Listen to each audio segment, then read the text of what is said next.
Omugenzi Muhammad Ssegirinnya yakwatibwa n'avunaanibwa gavumenti ku misango egy'enjawulo omwali n'ogw'ebijambiya ebyali mu bitundu by'e Masaka. Ngenda tuuka wali baŋŋambe Ssegirinya si yeggwe mannya ge gaafaanaganye naye baba bagambye nti yenze settlement yange egenda twala eddakiika emu n'ekitundu. Ono eyasooka okulowooza nti by'amannyo wenu obudde bwatuuka ne bumuddugalira bwe yatuuka okuteebwa ku kakalu ka kkooti bunnambiro nga tannatuuka wakaawe n'addamu n'akwatibwa.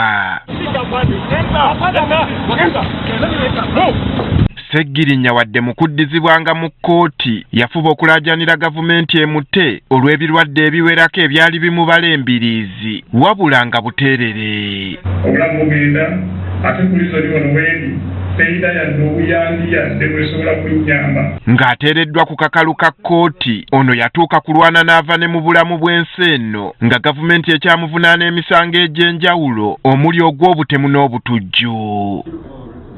Ng'omusango bwe gutavunda olunaku olwaleero Ssegirinya emisango gye gibadde girina okuddamu okuwulirwa mu kkooti enkulu ewozesa ejja Naggomola ng'ekubirizibwa omulamuzi Omuhanji Kahuka.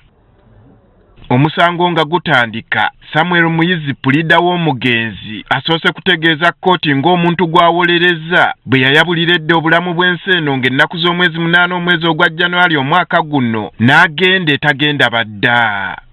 At least to appreciate from this court the patience that this court had with us at all times when our client was ill. Bw'atyo ekibuuzo akyolekezza omulamuzi amulungamye ku butya bw'ayinza okugenda mu maaso n'okuwolereza oyo akyali mu bulamu Ssegirinya Ssegirinya gwe yali avunaanwa naye. The deceased Honorable Ssegirinya, all the particulars, was in all respects a co-accused person with A5, and we believe we cannot proceed with the indictment in its current shape, so we need to be advised.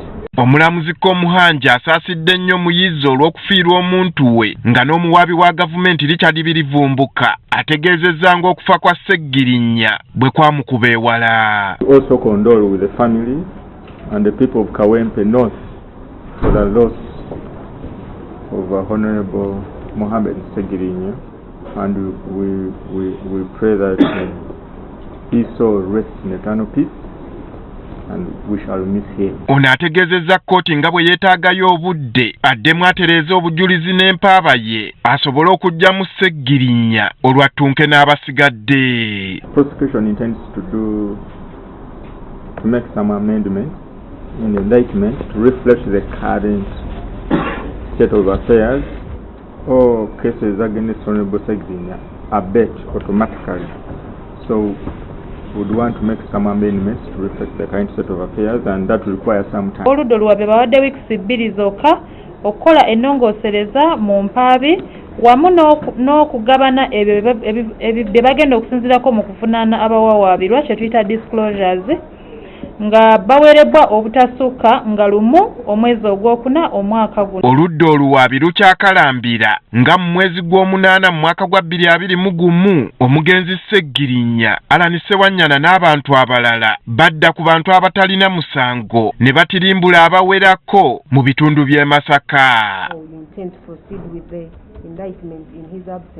Era bano bategeezezza nti newankubadde Ssegirinya bagenda kumujja ku fayiro mu bujulizi erinnya lye lijja kuvaayo nnyo kubanga okufa kwe tekijjaawo nti ensonga zino yazirimu. Kirabika omusango genda kufa nagwo kubanga gwali mufu nga baguleeta ne wano tulaba mufu kubanga bw'oba ogambye nti nno Honorable Ssegirinya agibwe ku musango guno naye ng'olaba ensonga za Honorable Ssegirinya ne Honorable Ssewanyana zaalinga z'abalongo nti baatuula wamu ne bateesa wamu okubaako bye bakola nga babikolera wamu.